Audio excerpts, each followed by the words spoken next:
Hey, everybody, and welcome to Generally Speaking, the podcast that bridges the worlds of pop culture and personal development.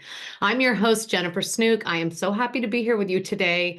I hope everything has been going well in your world. Let's face it, there's a huge chance right now that it's not, because you were probably either on one side or the other on Tuesday, and it may not have gone your way.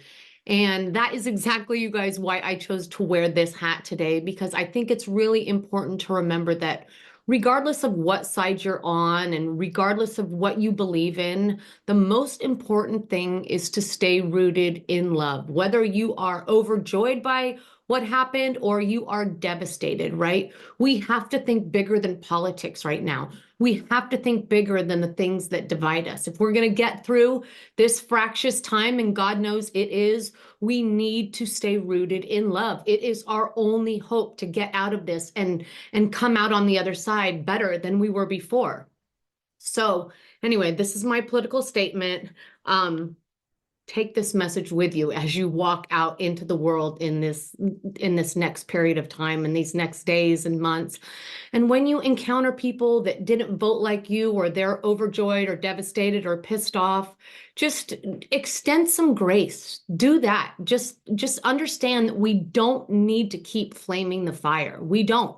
You can believe what you want to believe and move in your lane without constantly throwing it in other people's faces, because it just doesn't help anything. Anyway, you guys, on a much better note, let me just tell you, I am a week in. Last time I did a pod, I told you guys I have to get out of here. I have to go drive to like an hour and a half away to go pick up my new car. And I didn't know for sure that I was going to get the car that night, but there was a good chance I was going to get this car unless, something went wrong.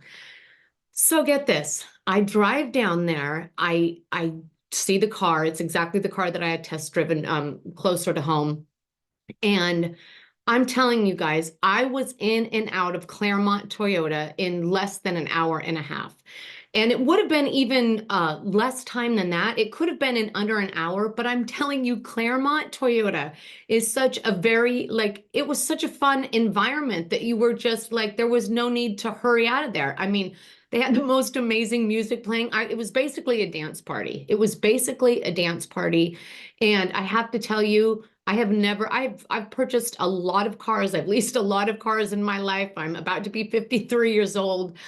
So I've been a driver for a long ass time, and I have never, ever had an experience as pleasant and as quick and as seamless as that one was. So if you're living in LA and you are in need of a Toyota, I'm telling you guys, go to Claremont Toyota, ask for Steve Sod. So ask for either Steve Sod or Luis Medina, and tell them that Jennifer from Generally Speaking sent you. And I'm telling you, they will hook you up and take care of you.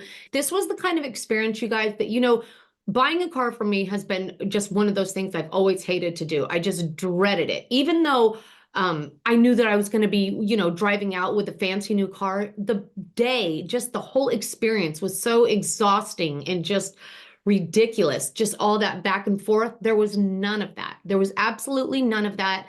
It could not have been more of a pleasure. So go check out those guys at Claremont Toyota if you're in the market for a new Toyota, and I promise you, you will not regret it. Speaking of regrets, you guys, so I'm sure you've heard Teddi Mellencamp is getting the big D, and probably not the kind of big D that she's wishing for.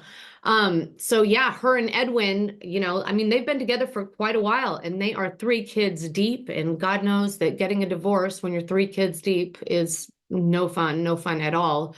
So, they haven't come out and said what it is. I've heard there's speculation that Teddi, I guess when they were talking about Kyle's relationship and the fact that Mauricio had apparently stepped out on her, that Teddi said, something about the fact that she could relate. But you have to remember that Teddi has actually been married before, so she very well could have been talking about that first husband situation.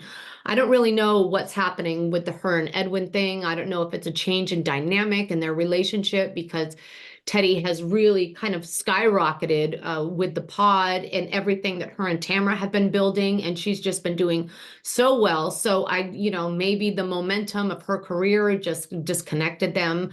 I don't know, but we are wishing them and their family all the best. And then there's Teresa, you guys, and I'm telling you, Teresa on her Turning the Tables podcast has a new segment. And it is where people write in and ask for Teresa's advice. Yes. Can you imagine somebody ever asking Teresa for advice? Because I couldn't. I heard someone, one of the calls, did you hear that? I start talking about Teresa and suddenly I'm from Jersey. One of the calls was someone asking Teresa to give them advice for someone that's recovering from cancer. What would you say to someone that's recovering from cancer? And Teresa came back with something. I mean, I know what she was going for here, but Teresa, it never comes out the way it should. She says, well, just say that you'll beat it and you'll beat it. And then someone says, I'm really struggling to put myself first. I always worry about others, making them happy, even if I'm not happy. And Teresa comes back with, you know who else has that problem too? My husband. Everything always comes back to Louis. He's always trying to make everybody else happy. Teresa says that she came into Louis's life, you guys, to help him out with that. And that people know that about him. And so that's why they take advantage of him. And she says, and once they try to start doing that to you, that's when you need to start cutting them out of your life. Like, you know who she's alluding to. I mean, honestly, Teresa is the last person that should be giving advice. You know what I've heard her say so many times lately, and it's really upsetting to me. She says, she said it in one of these talkbacks today, answering these questions. She talked about how her kids became so strong going through everything that Joe and her put them through, that my girls became really strong because of that. Your girls didn't become strong because of that. I mean, kids are born strong. We are born able to handle things, right? But that doesn't mean that they don't take their toll. It doesn't mean that we're going to come out on the other side better. You can't come out on the other side better until you've processed it and grown through it, right? Like I've told you guys before, my childhood was like a made-for-TV movie. And I did that exact same thing. I mean, it was chaos and insanity in my home. It was just boom, boom, boom, just drama constantly. And I built this very strong wall around me and showed this very brave face to the world because I did learn that that was how I was going to survive. But all of that pain and trauma that happened early on, it was a battle that I carried forever. And ultimately, not until I was literally in my mid-30s, it culminated into a very unexpected drug addiction that I then had to contend with because I never really paid attention to healing those wounds before. I was so hyper fixated on proving that, oh no, I've got this and I'm not going to be like my dad and I'm going to be the opposite of my dad. And you know what I mean? I'm going to be everything that he wasn't. And it was really just kind of bluster and bravado and not really my truth. My truth was that I was carrying around a lot of pain. And it wasn't until I really looked inward and identified that pain and kind of embraced that pain and that pain was able to dissipate. It was only until I learned to, love. It was only when I learned to really, it was only when I learned to love myself. It was only when I learned to love myself, the whole of me, even all of that traumatic bullshit, that my whole life turned around. So anyway, it's worth doing the work. I mean, those kids were young and resilient, so they were going to be able to forge through that very unfortunate situation. But that doesn't mean that just because they're strong and able to handle it, that they weren't injured and hurt throughout that process. And I really just wonder if Teresa has ever really paid attention to the trauma that must have happened within those girls, right? Because until you process trauma and really kind of get right with it and heal it, it's in there and you will carry it. She might think that her kids are strong because of it. They're not strong because of it. It's not like, oh, Teresa, great job. Now your kids are strong. No, those wounds are still in them and they still need to be processed. And I really hope that Teresa pays attention to that. I doubt she does, because she's, like I said, in this mindset where she thinks that it made them tough, strong women.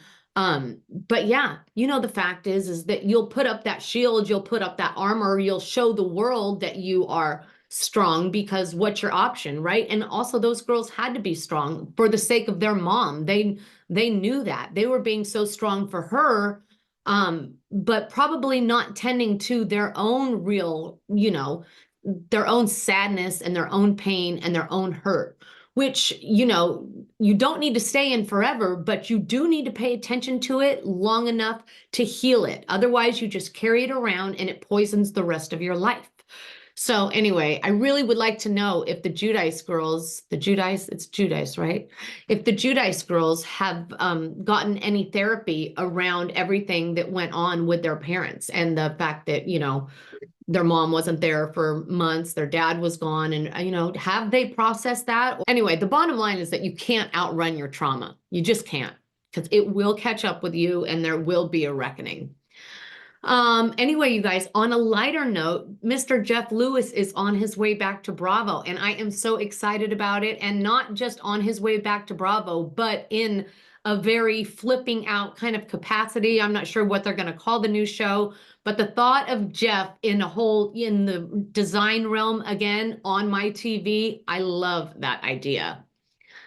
Also, over in OC, we found out that, according to Shannon, the real reason that Gina stopped drinking was because of that incident, there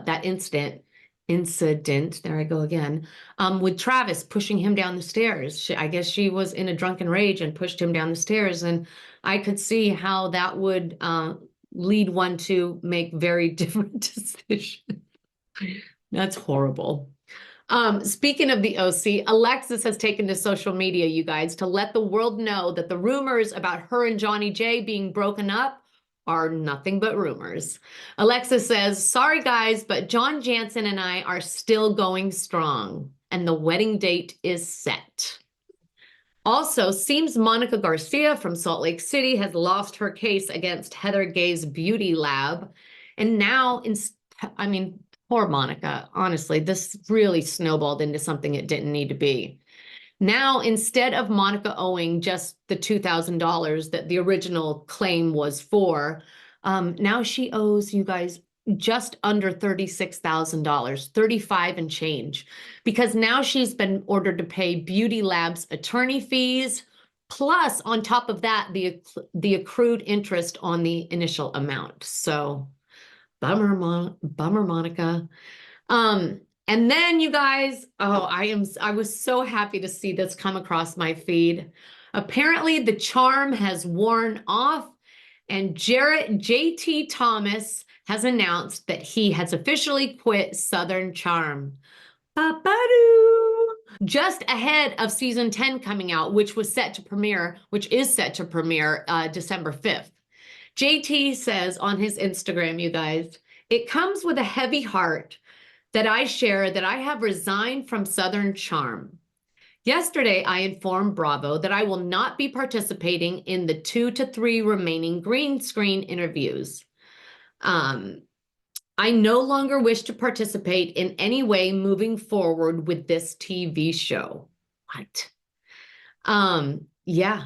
Apparently, the show has completely wrapped principal photography, and there were just a couple, of those green screen sessions left to do the confessionals, and he's out. So he says, "I will leave it at that while I work."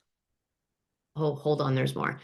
In his statement, the reality star who joined the show as a full-time cast member in season 9 implied that he'd been through the ringer during filming, probably because he made a complete ass of himself and he's embarrassed. He says, "I will leave it at that while I work on next steps to recover both physically and mentally from what has been an extremely challenging and exhausting year." So he probably just begged Taylor to fall in love with him some more. That's what I'm taking away. Anyway, you guys, it's time for a reality check. Let's head on over to Orange County because the gloves are off, ladies and gentlemen. So on the season finale of Orange County, you guys, the women have returned from England and Jen is officially engaged. And we get to see that huge sparkler when the ladies show up to throw axes together, not at each other, at a target. Thank you very much. When Shannon sees the ring, she says, "Oh, Jen, everyone was really coming down on you, but look at you. You proved everyone wrong." And I mean, I'm so bothered by this, you guys. It's like the minute you get the ring, everything else just goes out the window. Like the ring was the ultimate goal, the ring was the objective. And like once you get that, you're good. Like I don't get it. It just seems so twisted to me. It's gross. Emily says that she's come around on Ryan and that everyone deserves a chance, a second chance, and an opportunity to prove that they can do better. And Shannon goes, "Well, he proved it looking back at that ring again. I'm telling you, it's nuts, nuts." Then Jen tells them that dorky Alexis is planning her a bridal shower and that the theme is dorky bridesmaids dresses. She also tells them that she's supposed to be meeting with Tamara tomorrow, but she doesn't quite feel ready. So she's going to call Tamara or send her a text and cancel. She does, however, want Tamara to come to still be invited to the bridal shower because she's hoping that in the future, the two of them can work their shit out. Then dorky Alexis shows up to Tamara's carrying her Clorox wipes and laughing at herself. She's too much for me. And I mean, honestly, thank God she thought it was funny because I didn't. Did you? Honestly, there was nothing funny about that. Anyway, the two of them sit down and talk about the fact that Jesus Jugs and Johnny J went ring shopping and that Alexis thinks that the big proposal is coming anytime. Then to camera, she says, "There's just something that I have with this man that is so unbelievable." And then suddenly Johnny J is sitting next to her in confessional and he says, "I've never been so confident of anything in my life. We will be together for the rest of our lives." And then they cut back to just a couple years ago where John is sitting at a table with Shannon and Tamara and Eddie, and he says to them, "I've never loved anyone like I love Shannon." I mean, it's a lot. Then the girls start talking about Jen's engagement party, and Alexis tells Tamara that she's actually throwing the big party. Tamara says, "Well, thanks to Shannon, now Jen and I aren't even in a good place." And what she did was bullshit. "I've never run a background check on anyone in my life." And Alexis goes, "Well, I have." Then Tamara tells Alexis that Shannon edited the text between them to bolster her side of the story. Did you see that, you guys? The original texts were like this long, and the ones that Shannon showed were like this long. Alexis says, "I'm not surprised. That's the same kind of stuff that she does with John, writing her own narrative that's not the truth." Then it's time for the kitty catch-up, we'll call it. We see Jen and her son Dawson in Ryan's kitchen, where he's telling her that he wants to get his GED and go into the Marines. And then Heather's at her house and having a similar conversation with her adorable son, Nick, who I can tell you from personal experience is genuinely the sweetest, just kind. What a wonderful boy. I mean, he's a young man now, but what a great kid he is. Anyway, Nick doesn't necessarily want to go to college either, so Heather is giving him some space and allowing him to follow his interests and his passions. Heather tells him that that's how you gain life skills, and quite frankly, she's not wrong. Heather tells him that she's so very proud of him, and he says back, "Thank you, Mom, for giving me such an amazing life." And see what I'm telling you, he is a great kid. I mean, not every kid has the ability to see that they are given a great life and then express gratitude for it. Kid's a peach. Then we're at Tamara's house and she's in Sophia's room listening to the music that Sophia wrote, produced, and performed. Tamara says that she wants her to go after her dreams and tells her through teary eyes that she thinks that she should take some music lessons and pursue her passion. Over at Katie's house, her daughter's name change is officially official, and she is now known by Kylie Janella. Over at Gina's house, Travis is putting some furniture together, and the two of them dive into their own personal drama. Gina tells Travis that she doesn't want it to stay this way, but she needs to deal with the issue and the problem and this person who's never going to go away. And obviously, she's talking about his, well, I was going to say ex-wife, but technically they're still married. Travis says he knows that it's difficult, but he wishes that Gina wouldn't pull away. He says that they're stronger when they're together. Gina tells Travis that she loves him and their family, and she has every intention of making it work. And then the two of them make a big decision to go to therapy. And then it's time for the big bridal shower, you guys. And all the women arrive in dresses that are just like varying degrees of dorky. I'm parched. Please hold. In varying degrees of dorky, including Joe De La Rosa. I mean, Joe is like the true OG. I mean, right there with Vicky. And FYI, I don't know if you guys know this, but Joe was the first housewife to ever have like, you know, like a song, like a hit. Like, I don't know if you call it a hit, but you know, the way Kim Zolciak has hers, Tardy for the Party, and then you've got The Countess with Chic C'est La Vie, and all these songs, right? But I'm telling you, Joe De La Rosa was the first, and hers was, I remember it. We used to sing it all over the house, cracking up at it. You can't control me. It was You Can't Control Me. And she had a video and the whole thing. It was hilarious. Anyway, back to the dresses. They were supposed to be tacky and dorky because that was obviously the theme that Alexis chose. And Alexis, you guys, obviously her default is tacky and dorky, but tonight, of all nights, she actually showed up in a dress that was classic and elegant and beautiful. So, I mean, go figure.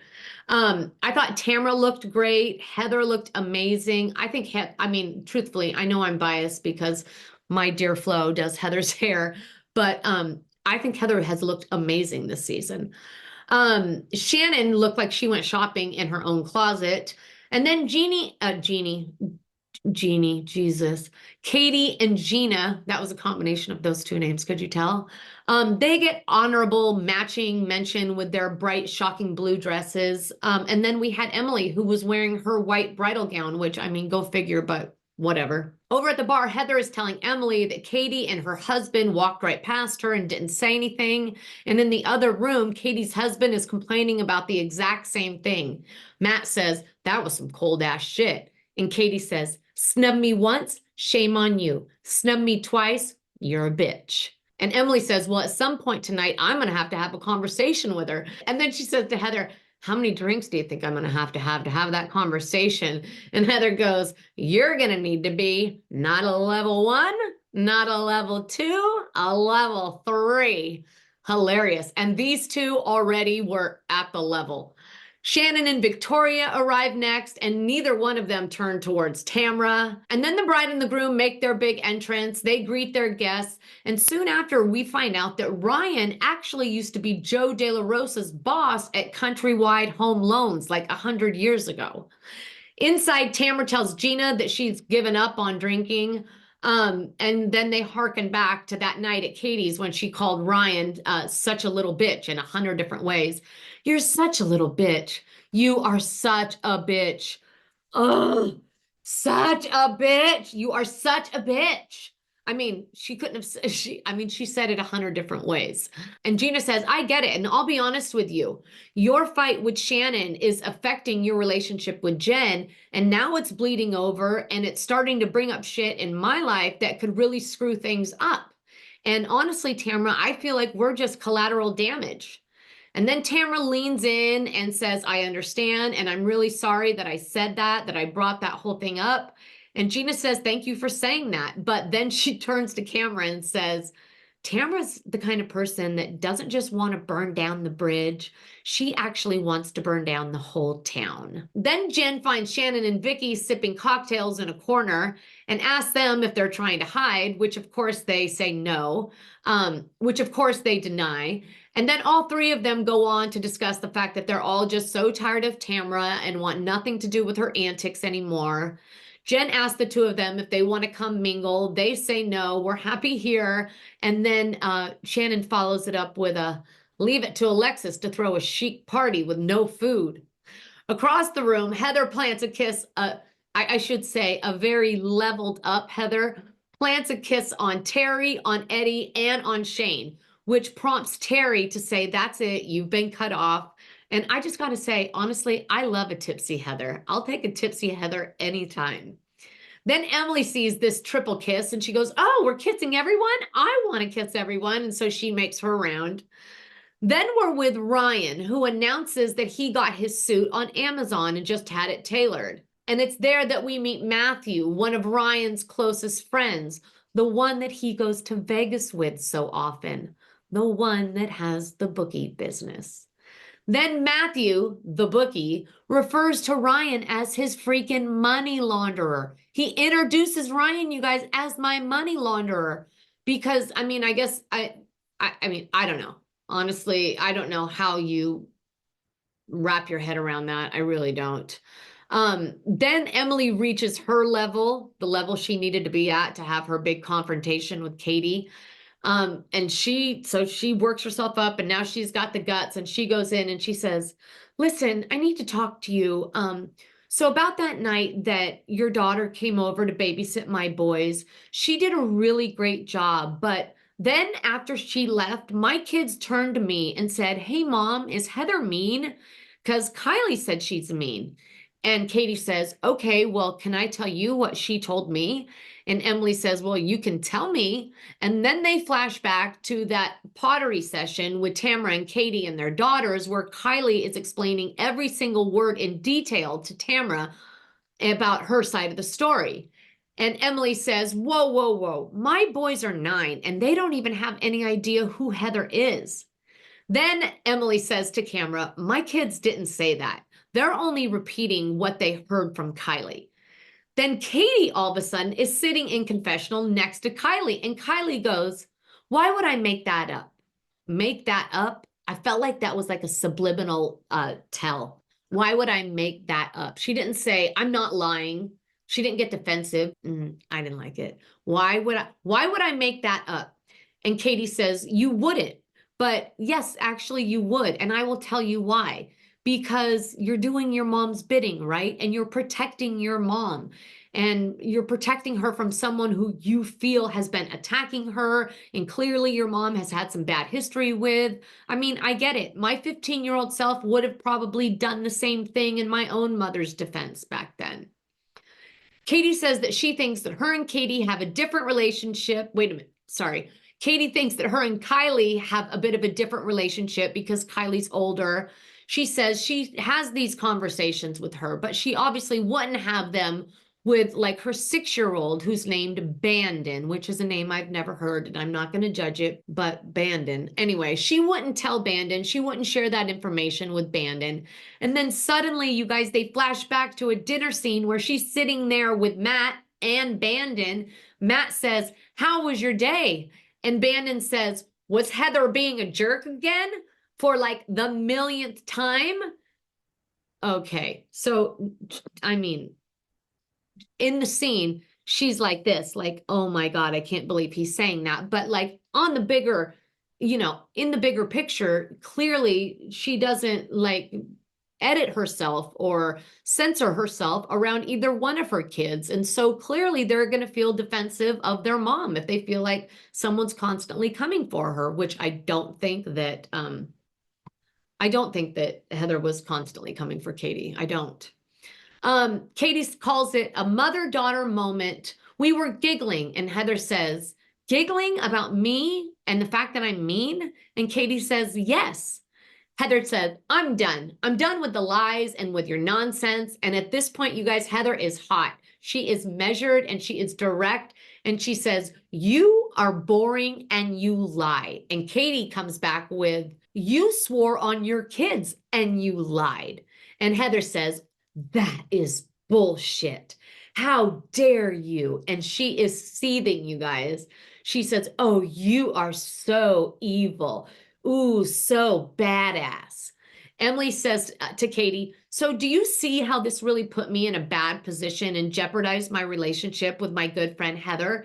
And Katie says, yes, I do actually. And I'm sorry. I'll make sure it doesn't happen again. Then after a little bit of cajoling, the girls get Tamara to go up and approach Jen. So Tamara does. She runs over there. She gives Jen a big hug and a big congratulations and explains that she really just wanted to meet up with her, not to start shit, but just because she wants to show her the proof that that the story that Shannon is telling her isn't the full story. Jen says like she always feels like they have these conversations, but then things always go south. And when Tamara hears Jen's voice raised just a little, she says, I'm not here to fight with you. And if you're going to raise your voice, and Jen goes, listen, if you want to leave, then leave. So Tamara turns around and walks away. Meanwhile, Katie is having a sidebar with Vicky, who says that Tamara is just classless. This is Vicky, of all people, you guys, like the most classless person on the planet. She says Tamara is classless, and her ego is bigger than the state of California. I mean, honestly, like she is ever one to talk about classless. Then all the girls get together for their big group photo, and once it's shot, Gina says, wow, it's funny to see the two of you, and she's talking to Shannon and Tamara. It's funny to see the two of you in the same space and you haven't even crossed paths. And Tamara says, that's okay. And then Shannon steps up and takes the stage and says, all I have been doing is working on myself and creating healthy boundaries. That's why I left London, because you, my friend, and she's pointing to Tamara, you blasted me for 4 freaking days straight for a trip that I was so excited for and only had good and fun intentions for. So that's it. I'm done. And she gets up and she walks away. And as she's walking by Eddie, she says, your fucking wife. She's something else, Eddie. And then she starts yelling for some guy named Steve. I don't know who Steve is. Do you? If you guys know who Steve is, please leave me a comment and let me know, because I really want to know who Steve is. And we don't see Shannon find Steve, but suddenly we see her standing in front of Katie's husband, Matt. And Matt is standing there looking like a soap star. And Shannon says, I'm leaving. And Matt goes, what happened? And Shannon says, I used to say all the time that I was done, but then I would come back. But when I say I'm done now, I mean it. I'm done.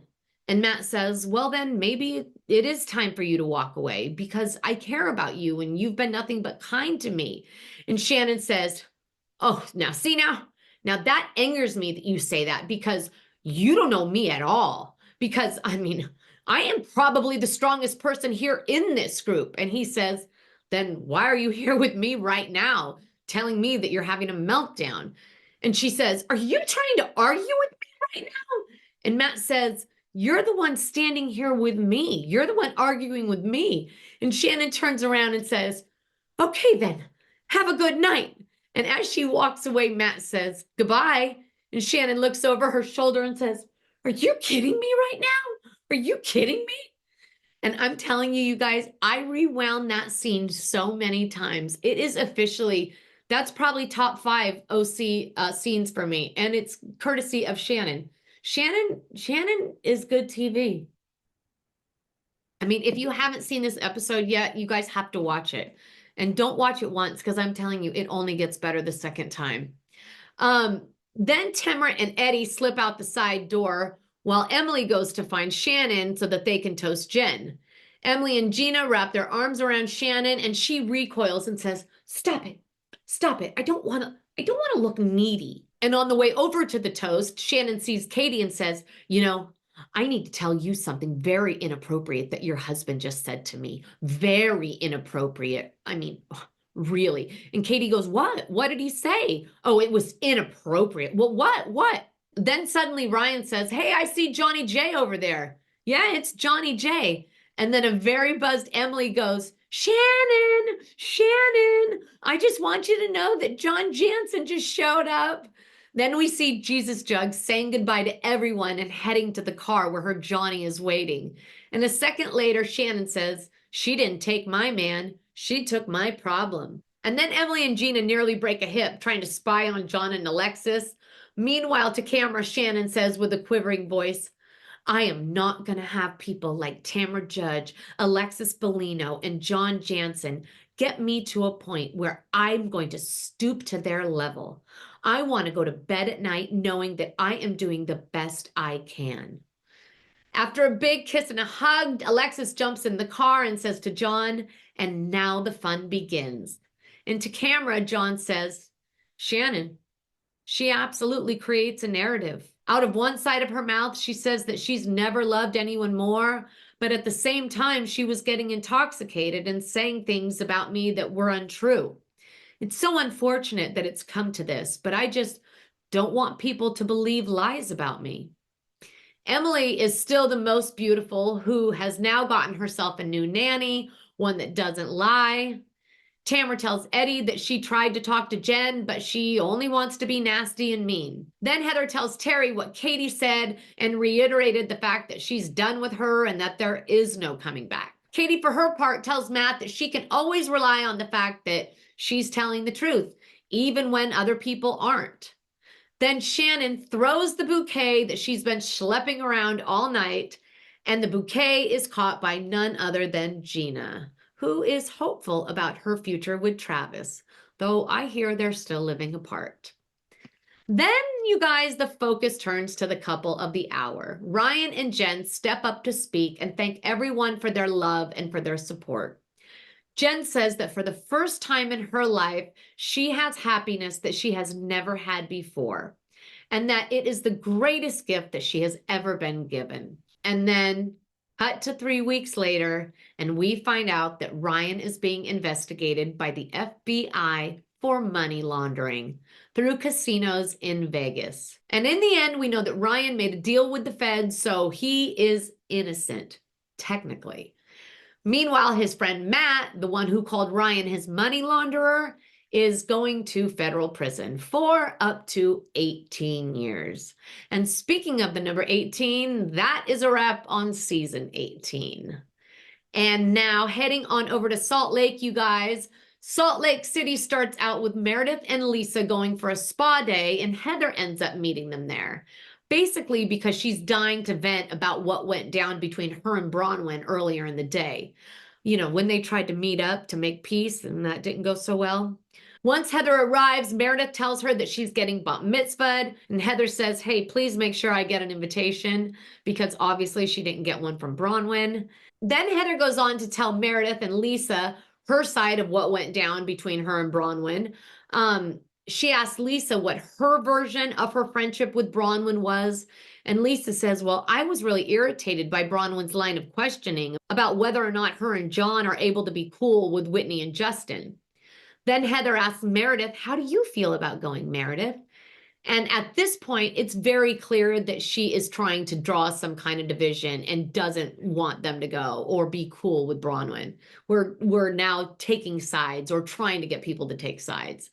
Meredith says, I'm not crazy about spending time around Sean after the conversation I had with him about my son at his party. I guess they had a conversation about something he said about her son at the mob wife anniversary party, and she's still a little sour about it.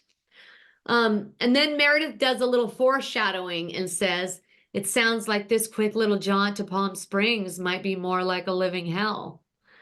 Then we see Bronwyn and her pups in matching PJs while they're FaceTiming her hubby, who is in Korea. They have a quick catch-up sesh. She tells him that Mary, unfortunately, can't make the trip, and unfortunately for all of us, right? And then they touch on what went down with Heather, so obviously she's not coming. And then Todd says, we've talked about this before. I really don't want to have a weekend of drama with these people. And she says, I don't either. I'm not trying to make this trip about that. This trip is about you and I, and it really means a lot to me. And Todd says, we'll see. And then the rest of the couples start packing for the big trip. And while we're with Whitney and Justin, he tells her that John asked him to apologize to Lisa. And Whitney says, no way, you're not doing that. It's actually her that owes you the apology. Meanwhile, over at Lisa's, John asks her how her lunch went with her sister, who I'm convinced is actually, like, is that Kourtney Kardashian? Because don't they look exactly alike? Lisa's sister looks exactly like Kourtney Kardashian. It's unbelievable. Honestly, I'd like to see a DNA test. There has to be something in the lineage there. Anyway, Lisa tells John that things got emotional at lunch, and then she started getting emotional again, talking about how much she's hurt by the fact that someone would ever think that she is a bad mom. Then it's 7 a.m. the next day, and it's officially time to take off in this big private plane that Bronwyn has chartered for the big event. On the way to the airport, John tells Seth about his altercation with Justin. Then everyone arrives on the plane, and most of the men are actually meeting Todd for the very first time. Seth orders a drink and then instantly gets scolded by Meredith because it's literally 7 a.m. in the morning. But I mean, they're on vacation, right? The plane lands and the couples are split into two separate cars on their way to the house. And Lisa says that she was so awkward on the plane because of Whitney and Justin. Meanwhile, in the other car, Bronwyn is telling Whitney and Angie that when they were on the plane, she had a talk with Lisa and Meredith about what really went down with Heather, and that they were strangely defending Heather's point of view before even hearing her side of the story.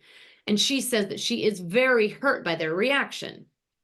Then they arrive at this beautiful, sprawling property with a pool, a pond, a volleyball court, a bocce ball, stables, paddle boards, the works. Everything basically that you can dream of except a bathtub. No bathtub for Meredith, and Seth is in a bit of a panic about it. And it was a little surprising because this place was plush, very plush. So plush that Whitney said to Justin, "Yeah, this is incredibly awkward, but we really need to salvage this because I know we've been on some good trips with friends before, but this trip is next level." Outside, Lisa tells Meredith and Seth that they should meet them in Europe. She says that they're going to Italy and doing all of Italy, but she doesn't really want to stay in Italy too long because she doesn't like the food. She said she doesn't like the food in Italy. And what's more shocking than that is the fact that the reason why she doesn't like the food in Italy, you guys, is because the food in Italy is just too fresh. And apparently Lisa doesn't like fresh food. So maybe she could take like some Kraft macaroni and cheese with her. I don't know, but that was nuts. Then we meet Rocky, the private jeweler, who shows up with some potential anniversary gifts. And I mean, as far as gifts go, this is some next level shit. There was a $4 million opera necklace, which was stunning, 170 freaking carats. And then a set of studs, you guys, that were 10 carats each and cost $1.4 million. So that would be a total of $5.4 million. And I think this is just any anniversary. I don't think this is like some big special number. And that's what we call fuck you money. Out by the pool, John joins Lisa and Meredith, and then Seth joins the three of them. Seth comes out with a drink that he hands Meredith. I think he wants to liquor her up a little bit because he's about to drop a bomb on her, and he says, but before he drops the bomb, they're all talking about how grateful they are to be spending this time together and the fact that they finally get to actually have some time. 10 seconds later, Seth goes, "Meredith, I have some bad news. I have to leave tomorrow morning for work. Something's come up." And Meredith is hot. She is pissed about it, and she makes no bones about it. She says that she doesn't like what this is doing to their marriage, and she starts talking about it right in front of John and Lisa. Then she walks away and says, "I need a minute, if you don't mind." Then Seth says to camera, "Meredith has an insanely high expectation level, and sometimes I can't meet all of them. Like, every fucking day I can't meet all of them. And I'm telling you something, you could see you could see the terror like behind his eyes. I mean, if they're not in counseling, they need to get in counseling immediately." Over on the other side of the pool, you have Bronwyn, Whitney, and some of the boys. Then Angie joins them and says that she likes the energy on their side better.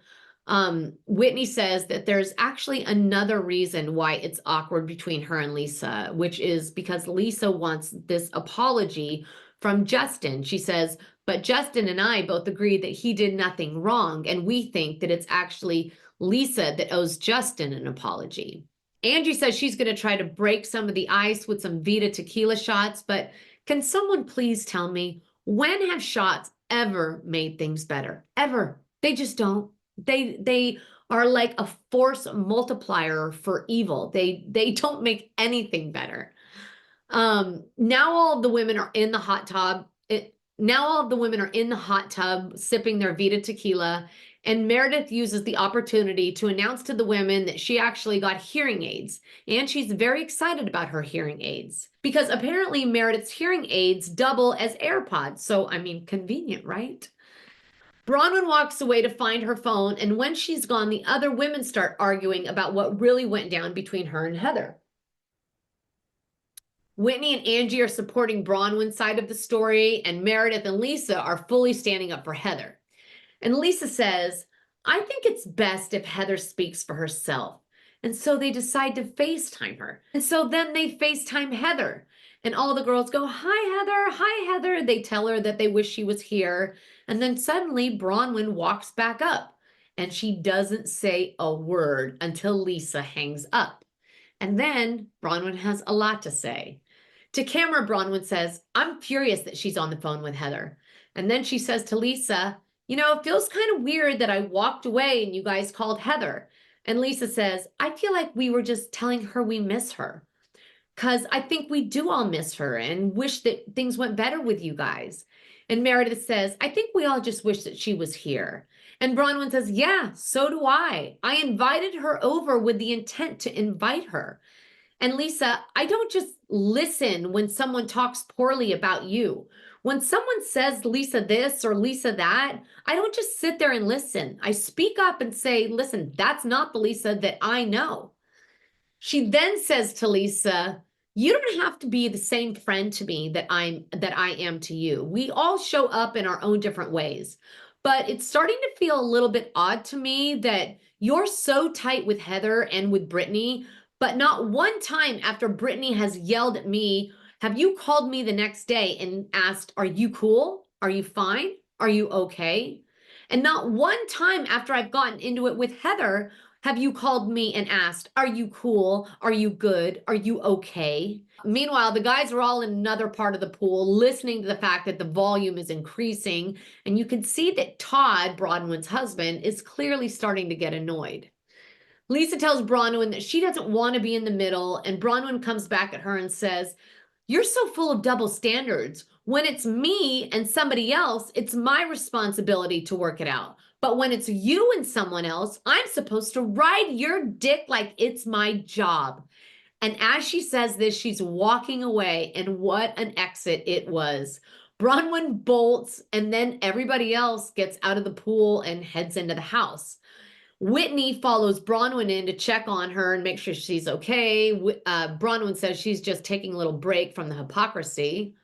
Then she lays it all out for Whitney again. And honestly, you guys, I have to say, just like I did last week, that I just think Bronwyn is just the best Housewives edition. I really do. I mean, I think she's the best that we have seen in ages. She is quick. She is clever. She makes all the sense.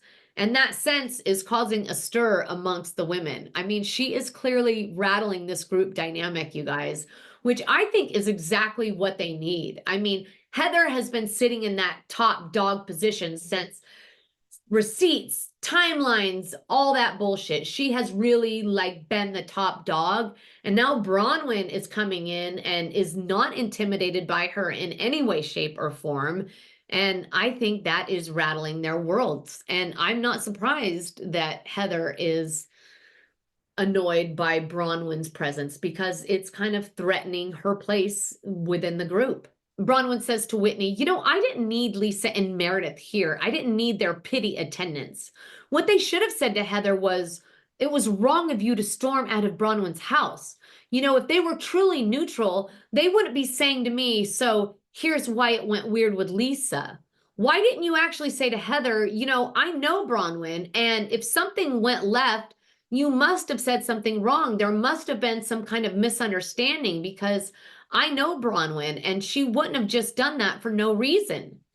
Outside, you've got Lisa still ranting. And can someone please tell me, when did Lisa get these boobs? Where did these boobs come from? I feel like it wasn't, she didn't have them in the first season, right? Because I feel like Lisa was flat-chested, but now she's got boobs. Anyway, then Bronwyn tells Whitney, you know, it's not just the Heather issue with Lisa that I'm annoyed about.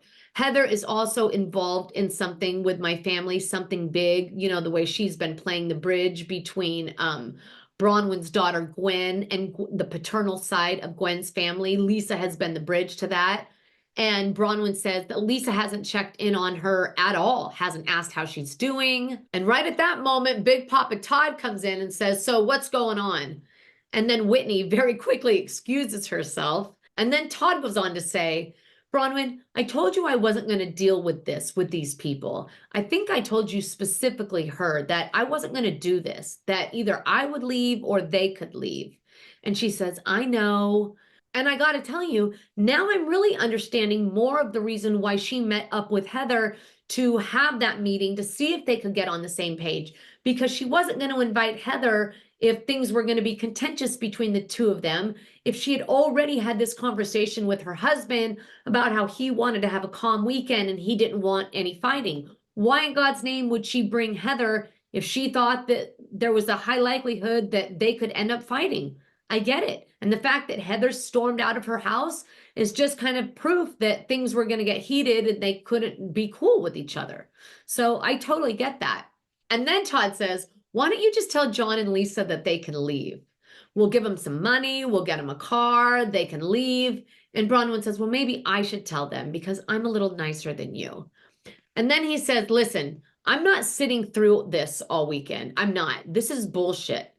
And then suddenly, next thing we see is Todd walk right up to John, who's sitting out in the sun, enjoying himself, having a peaceful moment, kicking back. Suddenly, Todd's standing in front of him and he goes, all right, dude, this is getting out of control. Lisa and Bronwyn. And John goes, what's going on? And he goes, all the bullshit. I told Bronwyn that I wasn't coming to spend this weekend here to sit through a bunch of arguments. So it's got to stop. Lisa's got to stop or you guys got to go. And John, looking like a little boy, goes, okay, I'll go talk to Lisa. And then we see John going to find Lisa. And when he finally does, he relays Todd's message and says, if it's not stopped now, he wants us to go. And Lisa just sits there braiding her hair. And I got to say, I'm here for it. If I was that guy, I would have said the same thing. I'm not going to sit here. Life is too precious, you guys. Life is too precious to, stay in environments that feel toxic. I mean, it doesn't have to be like that. And I really appreciate the fact that this guy said shape up or ship the fuck out. I am into it. And I'm into Bronwyn. I think she is the best addition. And I actually really like him. I think he is a straight shooter. And I love a straight shooter.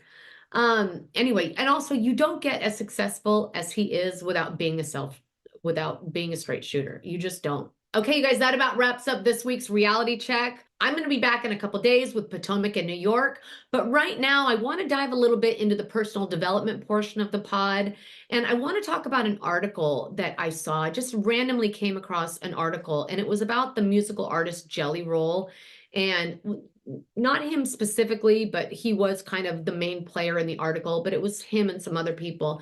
And it was basically, the headline was how some performers, it was basically about performers, but it should just be about people, smoke pot and drink alcohol and call themselves sober. And the reason I want to talk about this is because I smoke pot and I occasionally drink alcohol and I call myself sober. You can be an addict and then lead a normal life just like you did before you became an addict if there is one specific key, right? And it is this. It's not about being sober out here and not having the drink or not taking the pill or not having the sex or buying the sweater. It's not about what happens out here. It's about what happens in here. The once an addict, always an addict thing is nothing but a bunch of bullshit and honestly so insulting to the strength of the human spirit, right? The body is constantly trying to rebalance itself. And the whole purpose of this life is to get to a point where you understand yourself at your essence, where you are rooted in love and you are aligned with your highest self, right? And it's all, and that is when you have a sober spirit. And once you have a sober spirit, all of those other things that you were using to soothe your wounds, you don't need anymore. That's like, I was addicted to pills for like 4.5 years, you guys. And I mean, I needed an Oxycontin and a Percocet just to get out of bed, okay? And then I got to a point where things were just so bad. Even after I went to rehab, I was off the pills, but that pain persisted, right? And it got me to the point where I wanted more pills. I didn't do it, but I wanted more pills. And then when I just got stubborn with myself, and I thought, oh, I'm never gonna escape this feeling, this inner angst, then I just don't want to be on this planet anymore. And right before I made that decision to go ahead and end my own life was when I had my awakening, and all of that bullshit that I had been carrying around for so many years fell away, and I met myself at my essence.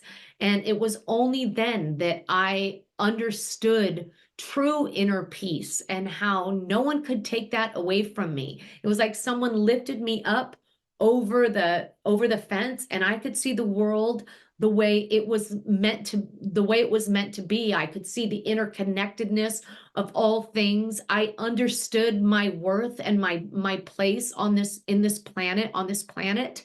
And it was it was the most healing experience of my life. And I never wanted another pill again. Never. Never, never, never.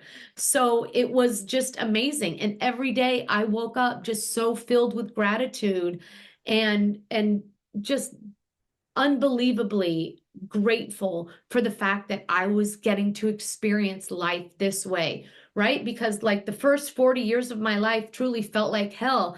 And I say all the time that it chokes me up every time I talk about it.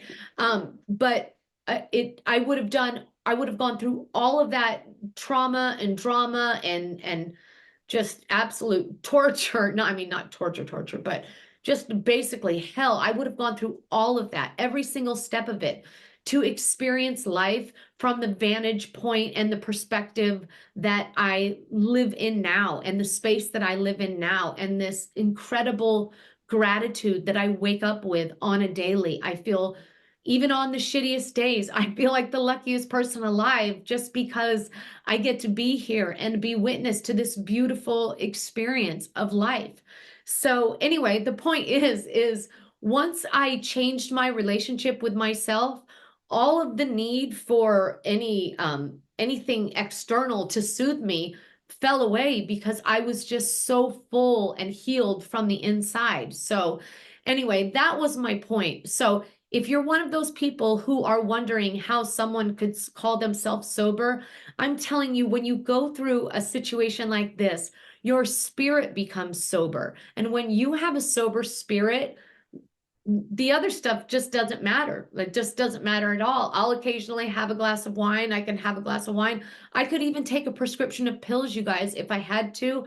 Since in the 12 years that I had since my awakening, I think I've had 2 pain pill prescriptions. I've taken a few and then not, and I just threw them away when they expired, because I there's no temptation, no anything. I would never even want to dull myself out, because I even now, like, I appreciate the pain. Like, I realized that my relationship with pain was totally out of whack. Like I felt like if I had pain, that, that was something really negative that I had to carry, but it didn't. It changed everything. It changed everything in my world. And so I never wanted another pill. I never wanted to numb myself out. I have lupus and Sjogren's, and I am in a lot of physical pain all the time. I have never taken a single pain pill for my physical pain since then. And trust me, I'm in a lot of pain, but I also now just look at my pain.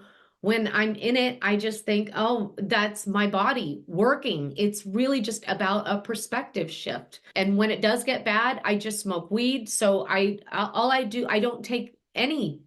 I mean, the most I take is an ibuprofen. That is it. And my medication, obviously, for my lupus, for my autoimmune. But yeah, that's it. So anyway, don't let anybody try and sell you this once an addict, always an addict. thing, because it is absolutely not the truth. And once you have a sober spirit, you can move through life in a totally different way. Anyway, you guys, I have loved spending this time with you. Thank you so much for spending it with me. If you've been watching this on YouTube, please make sure you reach out and smash that subscribe button. If you've been listening on your favorite streaming platform, please make sure you give us a follow, leave us a message. We would love a 5-star rating. Those really help. If you want to reach me on socials, you can find me on TikTok at This Is Generally Speaking, or on Instagram at The Jennifer Snook. If you'd like to collaborate or have a question you'd like answered on the pod, you can email me at jennifer@jennifersnook.com.